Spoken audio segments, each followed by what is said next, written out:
especially like when you see like a last pick Terrorblade, it does seem like it's so devastating.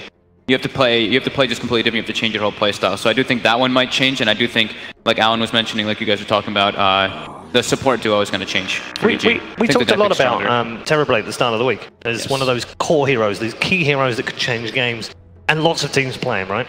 And we didn't really see it in the first few days. It was sort of there and thereabouts, didn't have the greatest win rate, wasn't really picked that much. Why has it taken a while for him to explode into the game when we expected him right from the start? Well, I think it's the Razor, right? I think the Razor just makes that hero stand out even more because you can't pick these traditional carries. Look how relaxed they are. Got their feet on the table. Is that Ramses? That must be Ramses, right? That's normal, yeah. Did you play with shoes? Not always, but sometimes. It's okay. I know, what, Isis always wears sandals, yeah. So. And there is the TB ban, first phase by Young Geniuses. I mean, that was another really significant thing in the last game we didn't cover, is that there were a couple Sunders in the laning stage that absolutely saved his life that would have been kills for EG, and if those don't get prevented, like, they would have snowballed a little harder, maybe had a closer game. It certainly was an issue. And they used it aggressively, too. That was my favorite part. It was like, you just saw Ramses kind of sitting at low HP, and then they'd rotate the secondary support, and they'd rotate Roger down, and they'd be like, oh, we actually have a kill threat now, rather than, maybe this Tiny's going to get healed up by too much by the IO, but you put Tiny at 200 HP, not going to get healed up so much anymore. How many of the big plays of the tournament so far that we've seen have been these hero Sunders? You think about Miracle, you think about Arteezy has had a couple, I believe, these ridiculous Sunder plays in the early game, and VP are going to open with the Naga. Beastmaster, IO, aggressive dual lane for Evil Geniuses. 10-1 is Sumail on that Beastmaster. I think he's the best player right now in the pro game on that hero. Are you surprised about that through? Snap picks. I mean, Naga is also extremely good. Once she picks up Meteor Hammer, she has a guaranteed stun on potentially 2 or more heroes. So, and she also has pretty high armor, so she can definitely contest the IO, especially if she gets on top of the IO. Ensnare plus Riptide and any other heroes hitting that guy, that little ball of light's gonna explode. Snap picks from both sides, though. No hesitation. Yeah. Again, they both know each other so well, don't they? Yep. And again, the key question becomes, as we've been talking about, is EG going to go back to that Rubik Wisp support duo with the Omni Knight already on board for Virtus Pro? I think you change. I just feel like Misery is, I feel like he's due for a bounce back, because he's a solid Rubik player. He's not spectacular on the level of GH or Yapzor, but I feel like he's going to bounce back if they pick it in this game. Naga has really good stuff to steal in. I think it could work out. Ban-wise, EG ban out Tiny, and a Bane ban. Oh, the Bane ban from VP. Wow. It's a hero that can actually combat Naga and win the trade, so... It's a good Misery hero as well. Is that the first time that Tiny's not been picked or banned in the first? No, he's made it through the second phase, I think, 3 times? 3 times. It was 3 up to yesterday.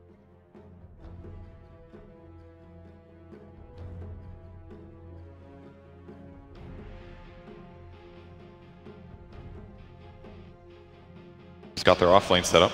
Everything else is really flexible.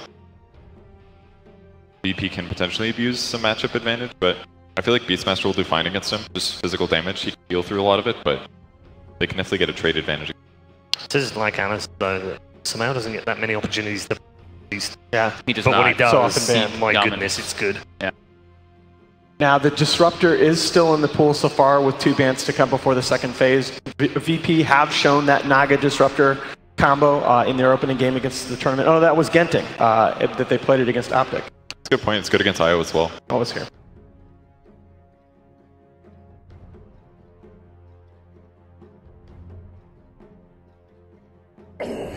Like, all the times that EG picked Beastmaster, it felt so one-sided, I don't even know what counters it. It's like, except for, like, Ursa, I guess. Yeah, and I think they played against an Ursa before and got destroyed. Yeah. Fnatic, same thing. And the Dragon Knight. Solo seemed very happy about that one, too. Giving it a clap. High armor hero can actually withstand the force of that Beastmaster and IO dual lane.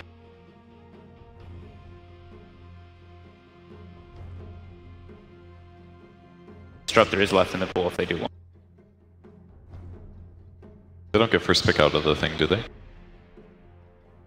Should be EG's pick. Yeah. Yeah, EG picks for second phase. I don't see them picking Disruptor themselves, so VP's kind of set if they want to go for that combo. Certainly a little scary for EG, but Disruptor's also low armor, can do a little damage in lane, but isn't the best at trading hits. Maybe EG can exploit that.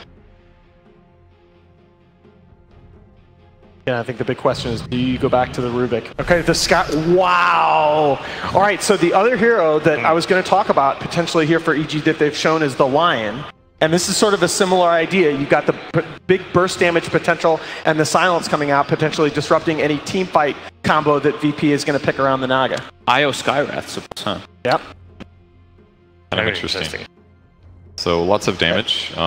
Good at harassing in lane, not good at taking damage for either of those two, but if you pair a stun with Sky, he's a really good hero. And these heroes are difficult to gank, both Omni and Naga Sirens, so. It's yeah, I think it's mostly played around the silence in this one versus the Omni Knight. So you prevent him from actually being able to have that big presence. Surely this would not be a core Skywrath. If it was Sumail mid, maybe. I could see that. Yeah, okay. All right, I'd be surprised if it were. Repel, especially versus like Repel. Yeah, exactly. You got an Omni Knight already on board. That's, yeah, all right. Yeah, last 3 months, the only plan that's played in EG is Misery. Very unusual. Yeah, I've just heard moved away from that. I've heard a couple of rumors. Okay. Again, the classic, it got banned out first phase, right? In the last game when EG knew that they were going to pick that Wisp. It's the classic IO counter as a support. It's such a good pick. Like, I feel like he drops Death Ward and he just targets the support and he doesn't even Maledict. He's going to kill him because they all have such low armor. Like, they're very vulnerable on EG's support duo right now. Yeah, laning phase also, the cask is always going to be incredible versus IO. Every time he tethers, you just throw it out. And it gives them, now they have duo kill potential with the 2 supports. Alright. Naga puts it out there. His Death Prophet. They would need a hero to pair with IO anyways that actually is tanky to make better use of the resistance, so. And also a big damage dealer, so she can frontline.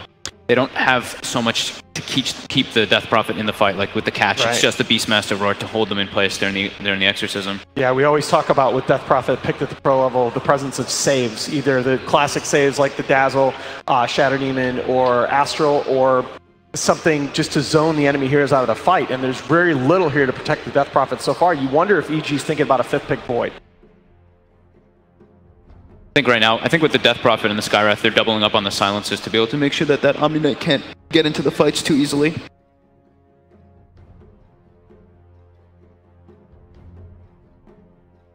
I could just see Virtus Pro going back to basics here and just going ahead and picking Gyrocopter. I was thinking the same thing, but it was actually banned first phase. Oh, God. Yeah. Sorry. Do that. Jump the gun. Oh, well. Would have been me. I was real close.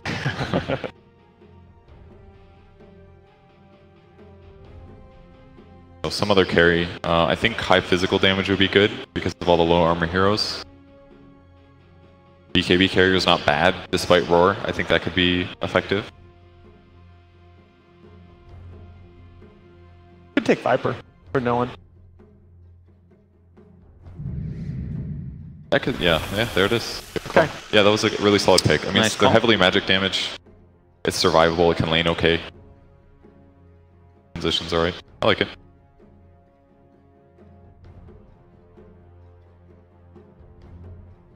Carry for VP for their last pick, and EG is looking for their carry as well. Yeah, boy, oh boy. What about Answer for EG? Is that too passive? There isn't a lot of disable on VP, so yeah, could be an option. Not much AoE either. I just can't. Okay, more heroes, guys. Get me away from the Void. Hey man, you're the guy with the computer. Come on. All right, fair enough. I just can't. I can't think of a hero for EG. You think Void into Naga? That's the thing. know, but EG has no zoning in these team fights, right? They have the Roar, and that's it. I mean, they really have no way to control the fight. Common IO problem, I find. I know. I want to get my brain off the Void because I know Void into sleep is just awful.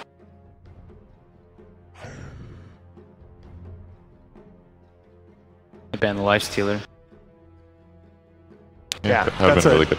That's a Ramses classic. It's just one of his comfort heroes. And Morphling banned out. That would have definitely worked. Okay. I love that pick. Rarely seen at the tournament. I think LGD drafted it once, but it's very good against single tanky sort of damage dealing heroes that don't scale traditionally. Very high armor versus Beastmaster in the laning phase too, so you can actually tank the X's and not get completely slaughtered. Huge armor, and you're playing DP without a phase. without a save, rather, what's the biggest thing I think that bothers you is burst physical. And Troll gives you that burst physical element no matter the other four heroes in your draft. Yeah, this VP draft looks really good. Yeah, man. This is a draft where they gave their homework, and it is going to be the Luna. All right. I mean, again, it sort of checks that box. It gives you that way to zone the fight because of the threat of the Eclipse. Mixed magical damage too versus Omni Knights through the GA. I think that may have been the best 5th pick that they could have come back with, but I don't think it's enough. Okay. We're going to go down the line for predictions. Alan. I think VP is the first team I've seen at this tournament that came in with a real game plan in this draft against EG. I'm going to take them. I think they get the monkey off their back. Okay. I think I like VP's draft better unless EG wins the laning stage. I just don't have a lot of faith in IO unless he dumpsters the lanes, so I'm going to go with VP.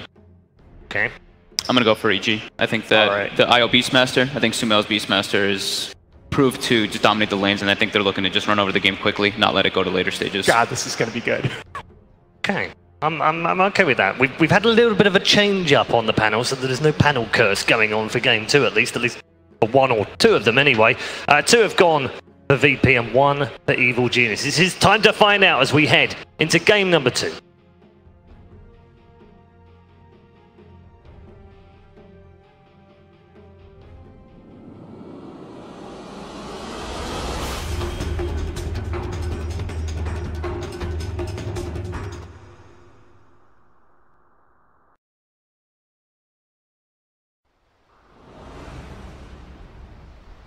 You know you're my MVP, Cap. Oh, I was going to say that about you, Toby. You took my line. You took my line. It's high ball. Game 2, EG versus Virtus Pro. Now, I heard from a very reliable source that the biggest gossip going around in the CIS region right now is the fact that Virtus Pro have actually not won a series against EG in 4 years. Is presumably what everyone's talking about. I'm saying from a reliable source. Nahaz can double check that one later out. But VP, I am interested to see if this draft can carry them there. It looks good, but at the same time, that isn't Arteezy Luda. That was the hero at TI that was the big savior for him. Toby, they came into this series with some fire. They absolutely planned out their draft. I think they gave themselves, they were like, look, we're going to give them Tiny. We know they're going to go for the Wisp. We have this idea of being able to just win these lanes. We pick up the Gyro Sand King, a nice team fight combination, deals with the Tiny really well. Needs to run north right now. Smoke broke. Underneath the tier 1 tower, Virtus Pro won't dive and get an anticlimactic start. And again, both sides put down Observer Wards on the opposite sides of the river. This time though, VP actually blocked the camp.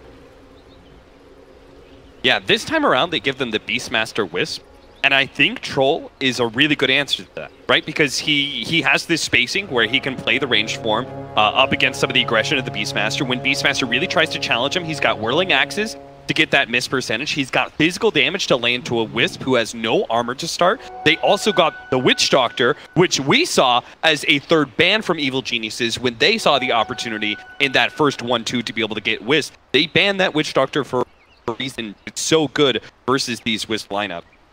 Watching both of the supports of EG and VP sitting, trying to snipe out a courier. It's a Skywrath Mage, an easier one to snipe out a mid-courier. Roger is just... Actually, Roger in perfect view of all of Evil Geniuses just cuts across the lane. Man's got to go. Yep. Got to get to his lane. He's got to get to bottom. Got to get. He wants to be able to secure Pasha his lane just like he did last time. Yep. And he'll arrive at a good time coming in from the top. Obviously, Arteezy's not going to do a lot of damage in this. Like, he's walking around with 1 point up in the Lunar Blessing. Never really get much of a bite from the Lunar in the early stages, just more enabling the other supports. The top lanes where it's going to be a little bit more brutal.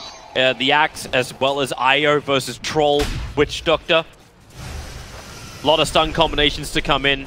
The bottom lane's just more up in your face. The 2 melees from Virtus Pro going up against the 2 rangers. If we really want to count Lunar as a range, her attack range is actually quite pitiful. Man, this is getting really difficult for Solo. He just keeps on getting clipped by these wild axes, and Sumail is going to have near infinite amount of those. I've watched extensively the Sumail Beastmaster. I've followed his replays. I've seen it with the Wisp as well, and it's just a non-stop axe fest. It's going to be so obnoxious to play a support against it. But VP are trying to do the same thing, right? They identified they're not going to try and ever match this aggro dual lane coming out from EG. They're always going to run an aggro dual lane of their own. Yep. And it really has been very aggro. Misery's just been running around for the past 15 seconds trying to make sure his clarity doesn't get cancelled by Roger, who's very much dedicated to doing such a thing. But you're starting to get more and more damage out of Arteezy. Pass just copying a lot more too. Luckily for him, he did get that early magic wand, so he's got a lot of regeneration as well as life to give through purification.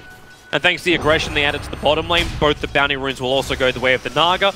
And Solo, well, he's not going to get both of them. Crit will take the one up on top. And that's pretty important, right? Because of his early bottle, he needs to be able to get those refills, so Sumail can just keep on throwing those wild axes. Ramsey's brought the extra regen into lane. He's already down, though, to 2 tangos and 7 magic wand stacks. So he is beginning to feel the pain of the wild axes, just like the Witch Doctor was. Yep. Eventually, this is going to hit a point where Couriers can't bring consumables fast enough, and someone's going to be sitting low on life. No one's actually burning through his last consumables as well after Fear was getting a little bit more aggressive on him. Should also flag the fact that, like, okay, top lane, trouble as Crit. Well, he's far enough away. Sumail's going to give him the distance to tether over. The axe will fly, but the damage is still there from Virtus.pro to get not only 1, but potentially 2 kills chasing down Sumail, but there's no extra control on him. The body block from Roger. Okay, I take it back. Maybe there is some extra control. He can stick charge and go for another instead. He's got Maledict, but yep, in comes Crit. Looks to return and keep the fight going. Paralyzing Cask, the biggest problem for a tethered target. And Ramses, the double range axes. Sumail and Crit are in trouble. They're trying to kill off Solo, but that won't work. Sumail will pop to the Maledict. And Virtus.pro now 3 kills to 0, 3 minutes in. Sumail, I think that was just a bit of experience in the past where he felt like Beastmaster can always challenge on those situations. He can always go in these 1v2s, especially if he has the levels, and just throw wild axes and fight. The problem was he was fighting a Naga Siren, one of the highest armor supports you could possibly go against. So despite the increase in damage from wild axes, he still couldn't win that. Oh, Fear, he really needs this kill to work. 2 points up in the Crypt Swarm. He knew without 1 extra attack it wouldn't be enough. Very far from being burned by no one. This mid lane has just been going the way of the Viper. 18-10 to the 9-2 of the Death Prophet. That being said, Fear will have a time to win the lane right now because no one only has that 1 tango and has no salve. Oh, he's got a magic wand coming in, but he won't have a salve. So if they actually get, say, a rotation from the Wisp or something, it could be that Fear gets a little bit of recovery in the lane. Roger comes in, he's got a salve on top of him if they want to give him the extra life. So far, they're not doing it. The 4-minute rune taken up by Pasha. It's an invis rune. Wow. So they want to try and close the distance if possible onto Fear. Supports there as well. 4 heroes from Virtus.pro converging on Fear. He's underneath the tower. Spirit Cypher needs to begin. He needs more life. With the Fairy Fire, Fear will die under the tower. Solo's Maledict tick once again kicking in. Remember when they went for that dive at the behind the tier 1 off lane? They did something very similar here where they knew it's a tough kill, so they have to bring the extra heroes. I'm loving the fact that Pasha is willing to make these rotations. Oh, top lane, the ensnare is out. A little bit of troubles for Crit. Tethered down towards Misery, who TP'd in to help out. With a concussive shot, Roger will be slowed up, but Ramsey's still ready to fight. 9 1 charges for him, so a lot of mana to still regenerate up. Misery is going to be his primary target to begin with. Roger, still a lot of life available. Crit can't keep him alive. He's salving up inside the trees. Sumail wants to go for Roger. He's got axes up in a couple of seconds. Roger, so low on life. He's still got the 1 shot. Just turns back in for a quick Riptide, enabling Ramses to now focus on Crit, the Cask, and the Ensnare. They help Misery in position, but it's still a bit more of a tit for tat with a 2-for-1 trade-off. Now a 2-for-2. Ramses needs to get back to the tower. Sumail needs more damage with the whirling axes. He gets hit with a 60% miss chance. Doesn't connect over on Ramses, and Roger will come back to the top lane to try and stabilize things. Roger's such a beast. He pops that healing salve and goes back in with the Riptide. It wasn't the engagement that he thought. They're going again. Instead, they want to focus on the Crit. Roger, he's so low, but then again, the Cast, they just can't move away. This is why they banned Witch Doctor in Game 1. He's so effective in Game 2. Sumail standing his ground to try and fight up against Ramses. The Whirling Axes go again, but now it's Solo with a double kill. Misery looking for the revenge onto Ramses. 1 more attack will do it. Roger is low. Where's the extra TP support coming again? I think the problem is not actually the death timers, it's the cooldowns on the TPs.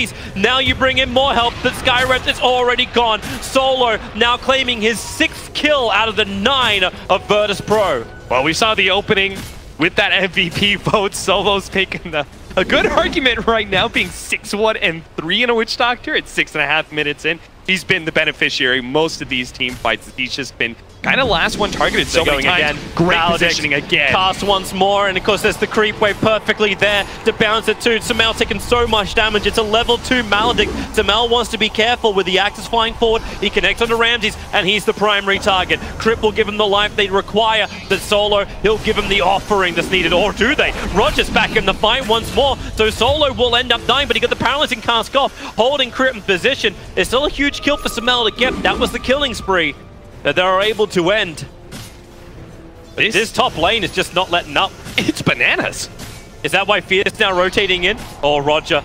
Potentially trapped. Ramses is so low, but Fear, he's got the Exorcism available. He'll come in through the rear, Exorcism off. They want Ramses. The Crypt Swarm, does he want to commit it? He'll have to into the trees. Ramses ticking down. They need more damage, and it's coming in the form of the Viper. No one under the tower. Chris trying to keep Samel alive a little bit longer to buy more and more space for Fear. The Creep Wave was soaking up a large amount of the damage from the Exorcism, but at least Misery could get Solo over in the tree line. The heals are there from Pasha, and now Death Prophet. He almost wants his Exorcism to end so he can get a little bit more life back into him. He'll need it to survive. Pasha so low! Went down to 33 HP.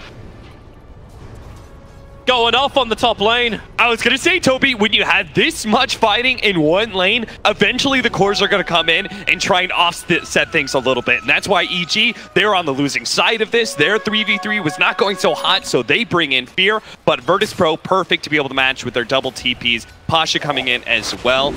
They're going again. Samel to be held in control. No one's coming up through the absence tree area. And Samel, does he want to do this? Support is actually the Dire Scan. It knows the crit sitting behind him. While all this is going on, so VP brought everyone to top. Everyone had some kind of influence from Virtus Pro up on the top lane, but Arteezy had the bottom lane to free farm. He's now by far the top net worth. Even through the fights, he's 700 gold ahead. He's looking towards the Mask of Bandits after Treads, Wand, and Aquila being up for him. It's just kind of a wasted rotation because I think Arteezy has a pretty good read that they do have that aggressive laning ward. So if he makes that rotation and VP just back off, then you've just lost a lot of time for Luna farming up. So he just wants to continue to be the one soaking up all the farm while the rest of Evil Geniuses buy that space. EG is looking for a fight of their own. Smoke up on the Io and the Skywrath. They left one observed ward behind near the Ancients. But it's all about Ramses. They come in with a concussive shot. He's got one charge that's available. Samel, here goes your Roar. Can they bring him down before he can one charge up? Ramses, he'll get the wand off, but he doesn't have the life to survive. Not to get back to the tier 1 tower. So Samel will claim this kill. But now VP do a rotation of their own. And Arteezy doing what HY's had a very long time ago. Stay in the trees. Never forget. He's got a TP as well, so if he wants, he could just go mid. If he's really feeling the pressure, if they're going to go for some sort of dive or somewhere else, that's basically what he does. Yep, let it go. Yeah. Fear's already taking the top tower with Samel and Crit, so they're fine with this.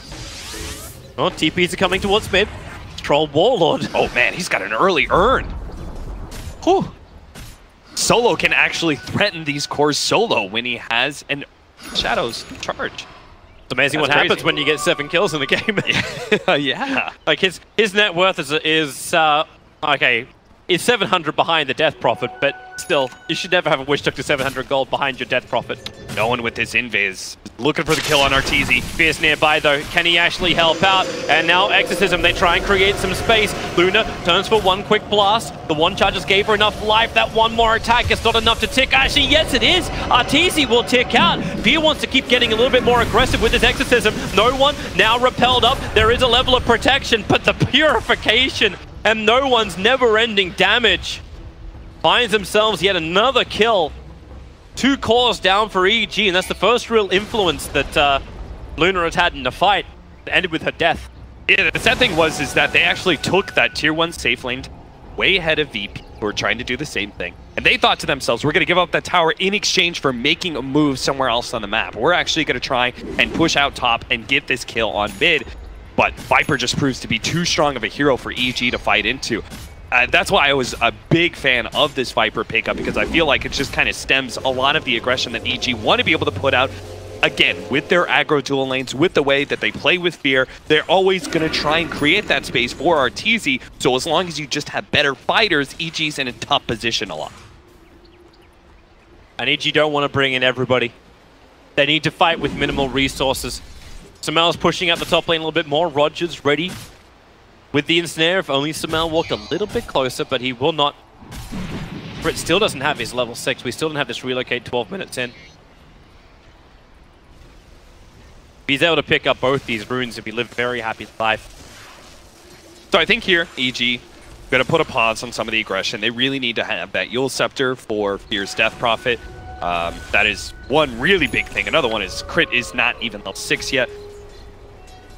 Nor does he have that that urn that we're talking about earlier. He needs the ability to jump out or get some mail out. Skywrath Mage gets picked off down near the bottom rune, and it'll be Crit to die up on the top, as well as potentially Samel. The level 1 Necrobook's trying to go to work here for Samel, able to do a good job. The Roger will fall. Ramsey's still on the run. Support's rotating in. A nice lucent beam. Catching out Solo. The Necrobooks are doing the work once again. Solo. One more attack will do it. The axes fly and Samel will clip him. But can he get out of this one? TP not available for the Beastmaster just yet. So Samel will fall to Ramsey's. It's just non-stop death across the map. And Death Prophet's going to try and force this mid. While all that action's happening up on top, you got the Exorcism available. The tier 1 tower is nice and low. And Naga, okay, maybe you don't want to. Song of the Siren is up. They find a better target. Song of the Siren from Roger will start the reset. Spirit Siphon was keeping no one close, but now support. Once again, Solo will arrive. Here comes the Paralyzing Cask. Misery, the Illusion's going to at least start taking this up, but it's already too late when Fear gets caught on the steps. Opting not to go for the relocate save there. Crit could have gone for it. Decides to hold it. Maybe he feels like having that relocate on cooldown kind of kills some of the aggression that EG wanted to be able to put out. That being said, great use of that first sleep, Roger. Yep. Great way to turn around a gank from Evil Geniuses. VP is starting to get that advantage once again. Oh, Misery. Got a little too close to the Viper. Fortunately, he did juke it through the trees and kind of went out of vision. No one has been very careful to just not die in this game. He's been doing a great job of just being able to read the situation, understanding when the Death Prophet can really pressure him, and when he can just go all out in aggression. Definitely helps being a Viper. I'm not certain how long this is going to work for Virtus.pro. Like, they group up so many heroes to try and take an objective, but every time they do that, the advantage they gain from the fights they're taking, it gets turned around. Like you're 10 kills ahead at the moment, but your advantage is only 1,500 in the gold, and you're about 3,000 in the experience. The Luna's getting so much off the bottom lane. On the way towards the Dragonlance, Hurricane Pike. Samel now has his level 2 Necrobook. Fear gets away from the Death Ward. They're trying to force the issue, but EG, it's like they're giving them enough of a hope that they can get the kill, but then just pull hope away. Yeah, instead of like EG putting 4 heroes against the Viper push, which would just in the end kill their own farm, they're keeping their pressure up in the top lane, and that eventually will force no one to come back and defend that tier 2. They don't want to be trading tier 1 for tier 2s, especially with, as you were saying, Luna already has a bit of a farm lead on that troll. If they continue to make favorable trades on EG, then Luna could get to a really big mid-game point where she takes over the game. Yep. You see Troll, like Ramsey's being forced back to the tier 1 tower to defend it. Misery's rotating over. No Observer Wards. They won't fight with any kind of extra vision advantage. Samel, cute little play there. He actually denies his own melee Necronomicon mid.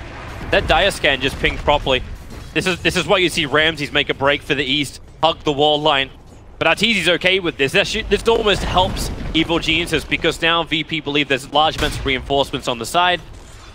And that allows the space for the tier 1 tower to go down.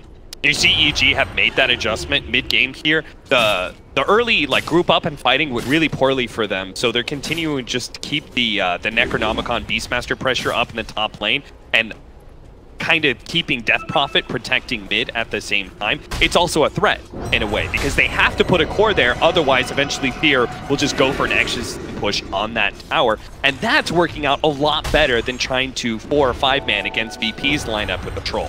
Yep.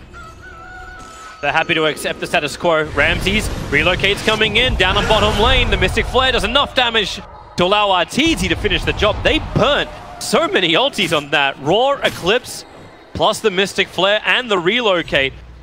Relocate's coming back up towards top. No one is waiting for the attack. And I think he doesn't want to force the issue too hard there, however. And that's the point of also being able to keep that separation, right? Is that VP naturally have to respond core to core, right? Put somebody in front of the Death Prophet, put somebody in front of the Beastmaster. That just opens up relocate games. Everyone's going to start pushing around pretty soon. Hurricane Pike's on the way for the Viper. Actually have Artesian to go for the Manta style. I thought he was actually queuing up the Dragonlance, but he's now got the Yasha instead. Yeah, he probably feels like the split pushing power of the Manta and the increased farming capabilities is a little bit better for him than tanking up. That kind of says to me that they want to continue to stay away from these fights, as they should, because a Naga Siren is trying to go for a Meteor Hammer right now. That is like one of the penultimate team fight early game wins. Artesi's in trouble. The Ancients, he was trying to farm him up. TP support can come in. Misery's in the neighborhood as well. Able to close the distance, however, Virtus Pro. And those kind of rotations for VP, or rather the failed rotation, being able to catch somebody, kind of sucks because it always means somebody has to go top lane. And that just ends up losing you a bit of farm off and maybe opens up the window for another relocate game. Second, they are moving up with the Witch Doctor and Troll, so they're actually keeping their TPs as much as they can off cooldown. It's actually kind of hilarious when this continues. That's the level 3 Necrobook coming in on the Courier. So even if VP want to fight into this, Sumail is a very formidable target. They need to bring a lot more people if they're going to kill him off. And then Artesi just plays the elusive game. Yeah, they need that kind of overwhelming thing, right? Otherwise, you try and half-ass it, 2 or 3 people, Sumail's going to end up killing 1 person in return, and you've just made a numbers rotation and still traded 1 for 1, and that's the worst feeling in the world. But what is the answer to this? Like, Virtus Pro don't really have the most global maneuverable lineup, apart from burning TP scrolls all the time. It's a good question, because as you could just see, right, they TP up Pasha, then Evil Geniuses back out. They had to relocate as well as the Death Prophet sitting behind that Beastmaster, so... It's like Boots of Travel are going to start to become like a better commodity, but none of these heroes really want to buy that. Like, Pasha's gone aggressive with the phase boots, the others are treads for the cause. The supports definitely aren't looking to do this type of stuff. Like, Roger's Illusion's the only thing which give them that ability to just force out the lanes a little bit further out. Well, the Meteor Hammer does that for you as well, with a cooldown of 25 seconds and it dealing enough damage to single-handedly kill creep waves. I think Roger's pickup of this Meteor Hammer and his split pushing with both Illusion and that item will really help alleviate some of the across-the-map pressure that is currently coming out from Evil Genius. They're keeping all these lanes shoved in, and Virtus Pro, as you said, don't really have the cores to match it. I mean, just look at it. Like, Viper doesn't really do that for you. Omni Knight is just kind of okay, but it's not really the way you want to use a hero. So the VP just forced the issue. Get EG to fight them. Because right now they've got a half-decent time for it. The tier 1 tower in mid is rather low. It is within deny range as well. But top lane, this is where the rest of VP have started to group up. Artesi and Misery just having a good old time on the bottom lane. They may need to TP up to be involved in this. This is a good idea, right? Because they keep Viper and Omni, the majority of their team fight strength, being the aggressors and trying to take it power. And then keep their support Naga Siren, who's kind of the buffer against tower pushes, also creates a threat because he can at some point in time just Song a Siren and go for a catch. If Death Prophet tries to challenge mid lane too much and he slept, then all of a sudden you're going to have mass TP rotations from VP, they kill a Death Prophet, then they take your mid tower. So I think that was a really cool little bit of strategy that Virtus Pro figured out here and how to be able to finally get some objectives where they've just been completely shut out by EG when it comes to their split push. It was a nice play by Crit. He was able to get the denial on the tier 1 tower up on top and then tether away before VP could try and find a catch. And now Virtus Pro, they look for a bigger target. The Beastmaster Hawk scouts out the fact that it's happening, however, and they're going it right in for Roshan. Troll Warlord making the most of those +3 max fervor stacks to just rip apart Roshan. It's going so quickly down. The Hawk's coming in, but it's already done. Roshan is gone. Honestly, Toby, I'm not sure if EG really want to contest that because it's a Naga Siren team. It's always difficult to try and contest those Naga Sirens before you have BKB around the Roshan pit. Yeah. Because if they set up with Song, you can actually just set up on top of the Luna, kill her really quickly before you get really good Eclipse damage. Same goes for the Death Prophet. Once you have those BKBs, then you can contest because you have a natural counter reaction to once the song is gone, I pop BKB and I have some survivability. He's going to get the hell out of here right now. He doesn't have the Mana Style charges available. No one chase him into the tree line. Oh, the Song of the Siren is on the max range. You'll get him. And the relocate. Beastmasters come in. You've got Misery in the back lines, making it difficult for Soul to get that paralyzing cast off. But now the Roar, but the damage is coming thick and fast from Virtus Pro. Sumail running to the north, but only running towards his death. Misery and Fear bailing out. The perfect Song of the Siren, catching what was meant to be an aggressive relocate Roar. And seals a fantastic fight for Virtus Pro. Ah, man, that was so cool. Roger managed to get the 3-man Meteor Hammer stun as well. Again, Toby, I told you, that's like a team fight winner straight up. Combined with the fact that Evil Geniuses seem to not quite be on the same page there because Arteezy was TPing out and they're relocating in at the same time. Yep. Right? If they just get Arteezy caught, then it's not that big of a deal. The fact that they committed to relocate and trying to fight ends up getting caught with this song. That makes it so much worse. Now VP not only have the Aegis, they also have the map control because they've managed to just pick off two of the harder to deal with split pushers, and they're taking a tier 2. Virtus Pro now fully back in control of this game. God, Ramsey is such a beast with that plus 300 attack speed. Let's watch this again, Arteezy. Into the trees, trying to hide it out. And here comes your relocate. So, yeah, as you said, Arteezy going out. It was made a little bit easier of this fight for the fact that Misery kept the Witch Doctor under control. I'm just surprised that Misery doesn't get caught as well. He was lucky. There were bigger fish to fry for Virtus Pro. Arteezy. Oh, he just walked out underneath the Observe Ward. No Mana Style again. Roger, here comes the Ensnare. Crit doesn't have relocate available. Instead took a little bit longer. And Crit just wants to keep him up. Hasn't taken enough damage. And now it's just Solo. Commit the ultimate, but it's Ramses for the double kill. The top lane push has arrived for Evil Geniuses, but at this rate, VP can just go high ground. Yeah, force them back, force them back. Evil Geniuses are trying to hit a tier 2. Don't try and TP into that. Instead, try and force them back by pushing into the tier 3. Sumail and Fear are going to keep going. They're looking for a trade-off. Fortifications available for the Dire side. It is not available for Evil Geniuses. You do not beat a troll in this push. Yeah, they really do not. That's why they just sent everyone else in. Luna fight back. Fear blinks into the middle of the fight. Starts with the Exorcism and Spirit Siphon, trying to force them all away. Virtus Pro, but they just tank it up. Now the defensive Fuel Scepter goes to work. Misery's so low, he doesn't even have the mana for the ultimate. And the Meteor Hammer just locked down Fear. He couldn't get away. Up on top, Sumail has taken the tier 3 tower. Virtus Pro are TPing up, trying to kill him off. The TP successful. Beastmaster, no hit. And that means Virtus Pro are on the run without their big cause. Oh, Arteezy, no! The song! This is a real nightmare for him. The Song of the Siren will wear off in half a second time. Solo's turning around. He's got the paralyzing cast. Maledict is available. Crit just needs to keep him alive. They need to turn and fight Sumail into the front lines. Maybe they have the opportunity now to go over towards Solo, keeping on his tail. Pasha nearby. He has Purification available. He can give himself a little bit more life to survive. He can't help Solo, and looks like he can't even help himself. Running past the shrine, the Dire Courier goes down with the rest of the team. That was the first really big mistake that I've seen VP make in this game.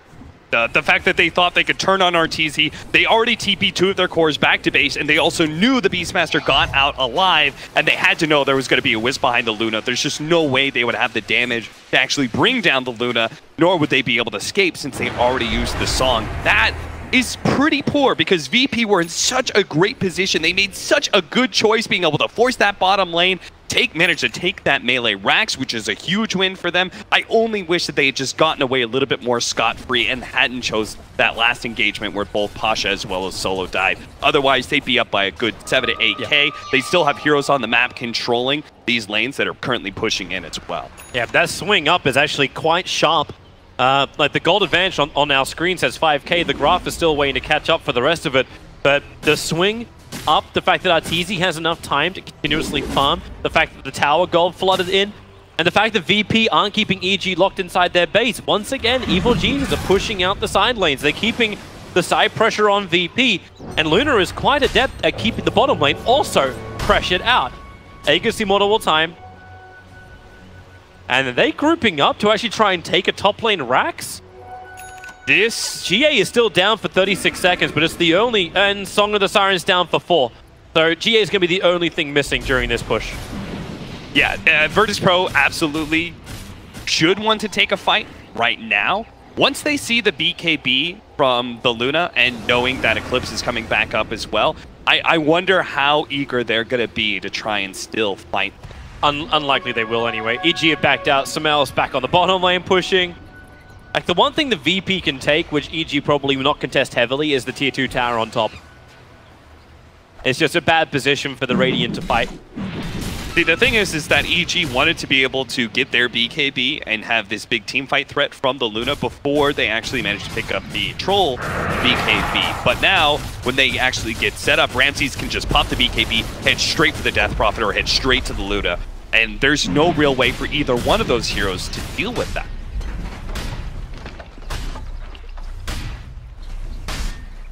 EG, gonna be time to try and hold the high ground. The bottom lane pushing him.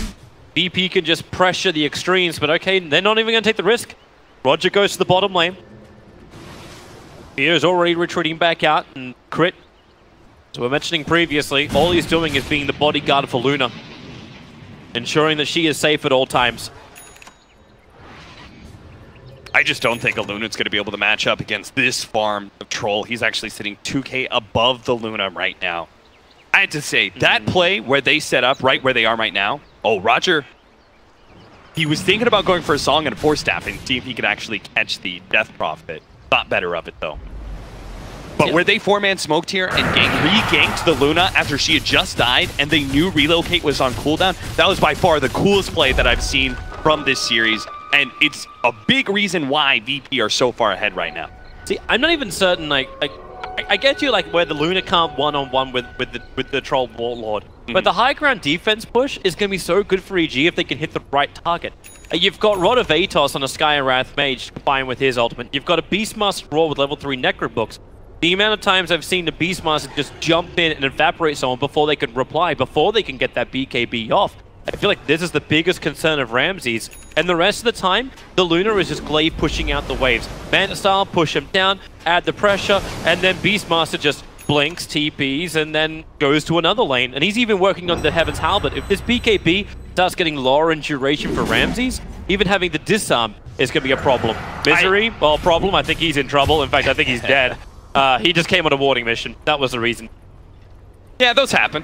Yeah. Honestly, he's probably like, he blew BKB charge. That's kind of worth it. Yeah, I'm okay with this. It's kind of surprising you'd actually burn your 10-second BKB for this. I mean, he got spooked. He thought that it was like a smoke gank. He thought it was like, oh, it's not just him. It's, you know, all these other heroes, and they're going to be on top of me. The worst thing that can happen to this Troll is that he doesn't pop BKB, he gets Primal Roared, and then bursted down by the Eclipse. So he's going to be a bit trigger happy with that. Roshan's up in about, well, he's actually up in 5 seconds time. VP were looking, the Song of the Siren. Fear needs the movement speed, the double 4-staff. Roger won't catch him. That's a huge ability to burn as Roshan just spawned. That's their get out of jail free card, Virtus Pro. Yeah, you're absolutely right. That's entirely how they fight around Roshan. Evil Geniuses should immediately 5-man up, maybe go for the smoke, or maybe just go for straight for Rosh. They know it's up. The Beastmaster is already scouted it. Samael's is ready. We're going to go for a smoke, see if we can get a pick, and then translate into a Roshan. Aegis and Cheese. This is a huge opportunity for Evil Geniuses to turn around this game. The narrative, I feel, is that Virtus Pro are very much in control and should be able to just kind of, like, slowly build. VP know about this. Witch Doctor already went inside the pit. They know Roshan's alive, but then again, they're killing her so quickly. Ramses jumps out for the rune. Misery is just playing distraction. They don't get there in time. Aegis is on to Arteezy. VP, they're still going in to try and fight this one. The BKB is off cooldown for Ramses, but then again, he's roared. He never got it off. The Eclipse of the physical damage. It's huge for Arteezy. Standing the ground. Virtus Pro, they've lost 3, they've lost 4. And Roger still on the run. Arteezy wants to try and catch up to him, or maybe they don't. Maybe they just go straight up the mid on the back of the Exorcism. Fear, he's blinking forward. He's got a Yule Scepter. They relocate. They want them all dead, and they're going to get him. Potential denial from the Prowler. No, it won't. There it is. The Gem of True Sight is into the hands of EG as Virtus Pro are pushing up the daisies. Oh, that was so big. Evil Geniuses. What happened there is the Troll goes in, he's got Repel on him. So he's thinking, I'm going to be okay. I'm going to be able to just, like, I have this magic immunity. They can't really Eclipse on me. He gets roared, and then through that, the Repel wears out. He takes a huge amount of Eclipse damage. He's down to half HP, and then they can simply just focus him down. Double buybacks are here. Samael's got Necro Books up in 20 seconds time. That's why this push is taking a little bit longer. The tier 3 tower's gone. The ping comes out. They want the melee racks. A nice double silence. Arteezy is just tethered up and these glaives are bouncing so hard. Solo, he can survive, but only thanks to the help of Pasha. EG, are they going to force more? Oh, go two. The Necro Books are back up in right now, in fact, and the Exorcism, that's down for a little bit, but it doesn't matter when Arteezy has the glaive bounce. If you want to come in close, you'll take so much damage. Regeneration, running low for crit, can't really help out Arteezy, but that's why he's got the Aegis of the Immortal. Song of the Siren is here as Luna just waits. She actually ate the cheese, and it's in the wrong place at the wrong time on the wrong side of the battle. Io will die as well. He cannot save him, and it looks like Arteezy will die twice over. Nothing will prevent this, but at the same time, they just claimed 2 lanes of racks in favor of Evil Geniuses.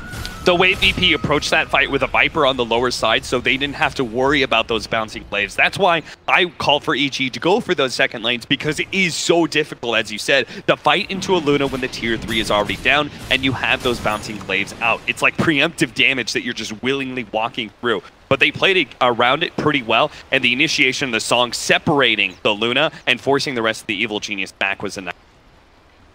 Oh, VP are coming down the mid. They want to see if they can force the buyback onto the Luna. Yeah, this game just got so messy, Topi. Yeah, it really did. The Song of the Siren is still on cooldown for another minute. I'm seeing an Eagle song also coming in on the Courier. It's Arteezy, knowing he was going to expend his buyback to defend this, boosting up the agility and making this push very hard for VP with the Rod of Atos. Catches no one. He wants to back out, and he does not want to burn the BKB. I'm a bit surprised that Virtus Pro were even close to the base. As soon as they heard that buyback, without Song, I think VP's had a bit of a disadvantage. They shouldn't really go for those high ground fights. Fight outside of the base, yes. Especially with Song of Siren up, I think they can make a really good setup for themselves, but otherwise, ooh, a really important pickup here. Samael getting the BKB, that could really help protect him when it comes to the Song of Siren, whether it is as initiation or as in reaction to the initiation. If he manages to blink in, gets Primal Roar off, they want to follow that up with mass BKBs, Eclipses, and just run heroes over while the Song of Siren is inert against that magic immunity.